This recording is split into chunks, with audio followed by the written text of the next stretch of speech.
I made a video yesterday talking about why I think the launch of the returning raid in Season 18 is not the best idea to have it on a Friday instead of the normal Saturday launch.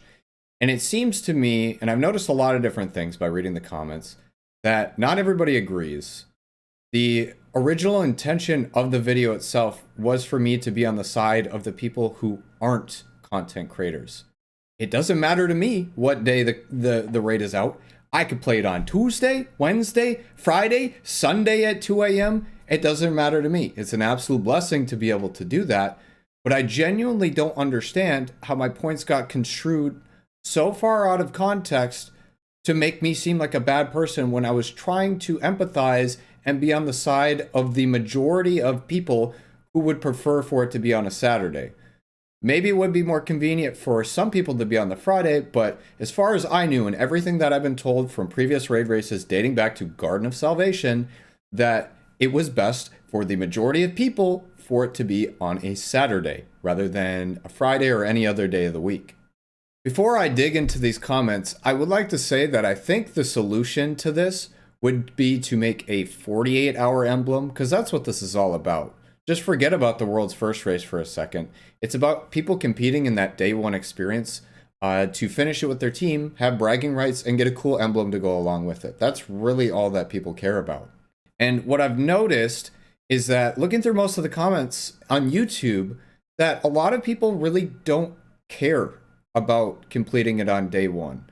Versus Twitch, where it's like, I felt like everybody in chat felt like they wanted to be involved with the day one when it came out. So I feel like I'm speaking to two completely different audiences here, and my points are still being misconstrued regardless of the intent. Let's start out with the classic. Kid doesn't even work for Destiny Lamau.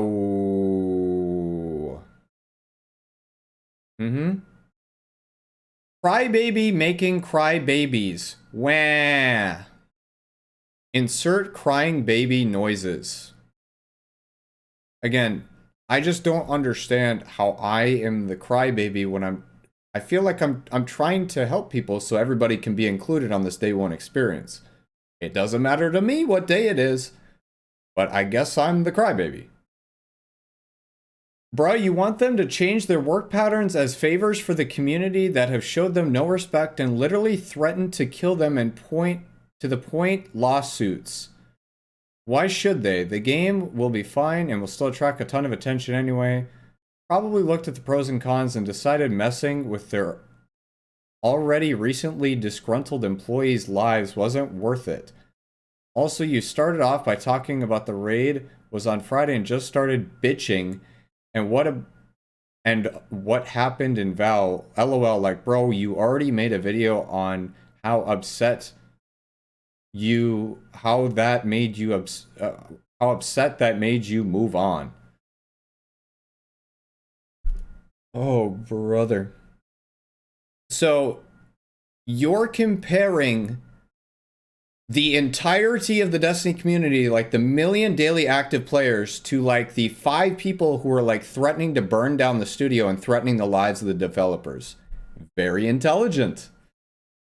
And yes, I already made a video about the Valve situation. I brought it up as a reference because they brought it up in the tweet, saying that basically referencing that it could happen again, which is something we don't want or we don't need because it hurts the game's reputation and it's not good for anybody. Didn't Sweat tell his teacher he was going to class so he could participate in the raid race? If a raid on a Friday night makes you upset, then you have a pretty good life. Cry me a river. Well, to be technically correct here, I didn't tell my teacher I was skipping class, and I don't recommend that to anybody. You should prioritize school, but I'm someone who genuinely cares about the world's first race, and you're comparing something that actually was a world's first race to something that is a reprised raid that is 6 years old. I wouldn't recommend anybody skip for a world's first race at all. I don't think it's smart. Even if I did it, that doesn't mean it's the right thing to do. No, please don't change it for whiny streamers Bungie. Okay, listen here, Ricardo. Newsflash. Streamers could have it on any day. and they don't care. This has nothing to do with streamers. How do you take this from being on the side of the people who aren't streamers to turn this into whiny streamer, this, that, I hate streamers?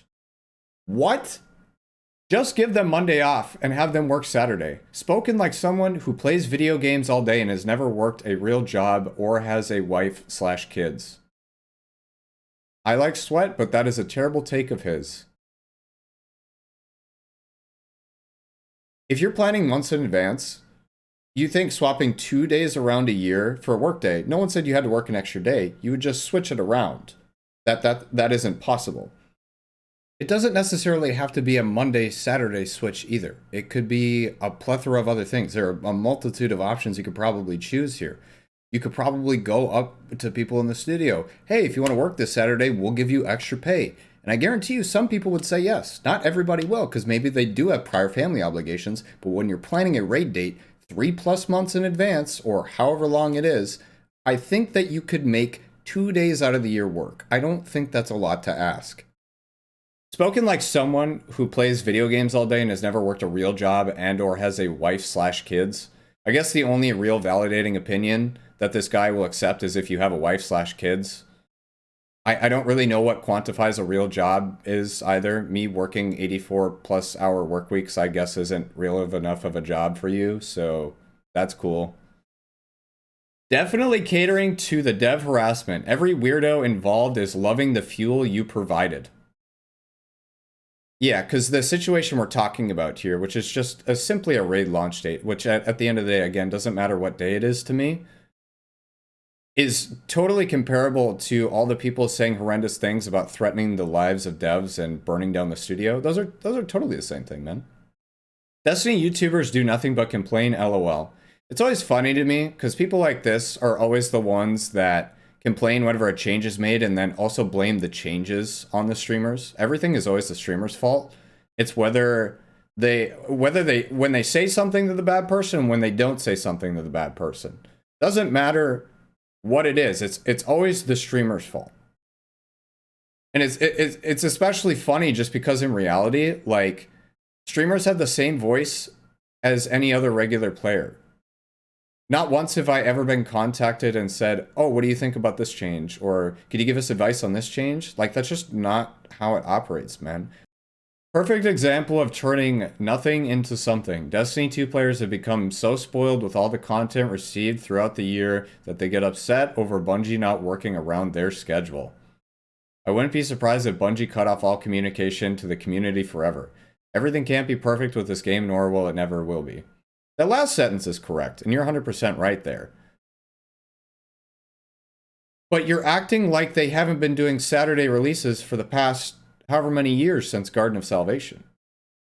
And I genuinely wouldn't blame them for cutting off communication with Twitter in general, because Twitter seems to be like the main source. So here's the thing. The different audiences are separated into like 4 different pools is the way I see it. You have like the YouTube audience, which is generally pretty casual, but you have a mix of hardcore players in there too.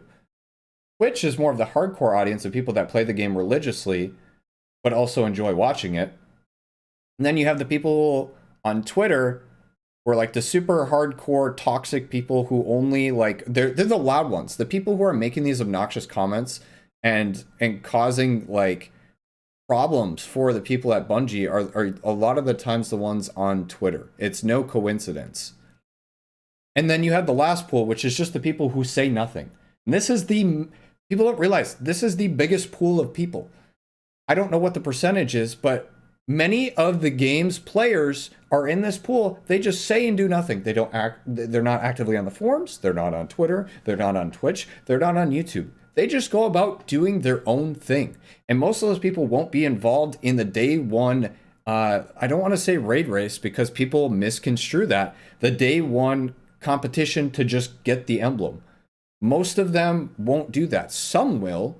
And that's cool because you want to be able to share that experience. And I think everybody should try it because it's awesome and I love it. And I want other people to love it too. I'm sorry, but you need to really grow up, as does everyone else that's complaining about this. As an Australian, new content drops for me at 3 a.m.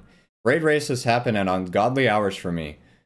First day stuff has been out long enough for dozens of videos to be out by the time I wake up. But that's not something to complain about because Bungie shouldn't make their devs suffer to a minority. People that can't take a single day off with 4 weeks notice is the minority. Bro, you're acting like everybody who's participating in this day one experience has a job. I'd say, again, this is me generalizing and guessing here, at least a third of the people are in school. They are teens. All right, listen here, pal. I'm about to tell you a story about Destiny 1. If you were in America in Destiny 1, all those raid races launch between like 3 to 5 a.m. I've been there. So stop acting like you're the only one who's ever had bad time zones for launch. No matter what time zone they pick for a launch, it will be putting somebody at degenerate hours. It's unfortunate that you have to deal with that in Australia, but you also have to realize the population of the Australian players does not outweigh the United States players. And that's just facts. As much as I would love for that to be different and everybody could have it at a good time, that's just not the reality we live in. I'm not going to lie to you guys. Like, I like being able to speak out and try and address things that I think are issues with the game and try to help the most amount of people possible. And that's my goal. But it's just like, it's really demotivating to see stuff like this because not only are these people obnoxious, but they make me out to be some monster that I'm not. And I just don't understand where a lot of these narratives come from. And it just makes me not want to speak out anymore. Again, this issue particularly doesn't affect me because I can play whenever, and that's an absolute blessing to be able to say so. The same goes for a lot of other content creators. The thing that people also don't realize is by more people not being able to play at day one launch, that honestly benefits the content creators in the long run because they'll be watching the content creators' streams when they're doing this.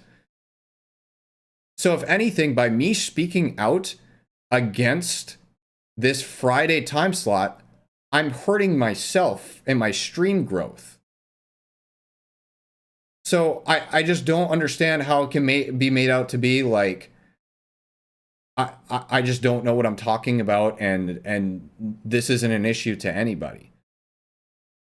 A lot of you have been making good points though, and I just want to make sure this very clear. Like, a lot of people agree with the takes, but it honestly, I just received more backlash for it than I thought I would. I thought everybody was on the same page that like Saturday was better. Again, not going to be perfect for every time zone. I don't know.